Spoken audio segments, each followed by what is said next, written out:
విజయవాడలో CP eagle ఆధ్వర్యంలో fit India Sunday on cycle rally జరిగింది. డ్రగ్స్ వద్దు బ్రో, సైకిల్ తొక్కు బ్రో అనే థీమ్తో పోలీసులు అవగాహన కల్పించారు.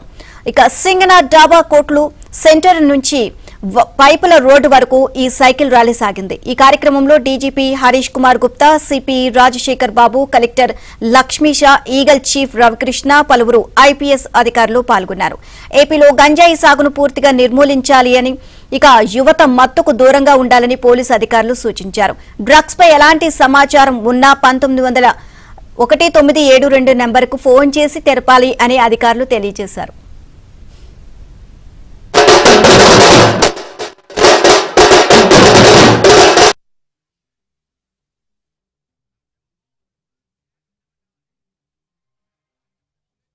వచ్చిన తర్వాత దాదాపు అంత మునుపు విశాఖపట్నం ఏజెన్సీ డ్రగ్స్ అనేది ఎక్కువ గంజాయి సాగు చేసేవారు.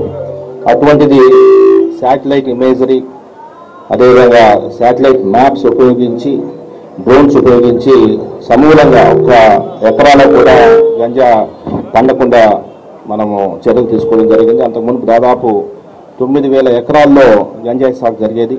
అటువంటిది ఈరోజు ఒక్క ఎకరాలో కూడా, ఒక్క సెంట్లో కూడా గంజాయి లేకుండా ఈరోజు రాష్ట్ర ప్రభుత్వం గౌరవ డీజీపీ గారి ఆధ్వర్యంలో ఒక పెద్ద ఎత్తున ప్రకటించి విజయం సాధించింది.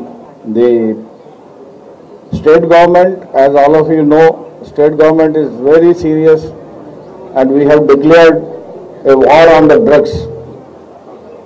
The war on drugs, not only production has come to zero, as has been told by the IG Eagle also, production is zero, but also against the consumption.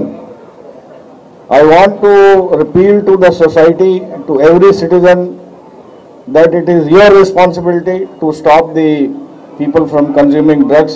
ఉన్న ప్రతి సమాచారాన్ని కూడా మీ ప్రాంతంలో గంజాయి ప్రవేశిస్తే ఖచ్చితంగా 197 సమాచారం ఇవ్వాలని ప్రతి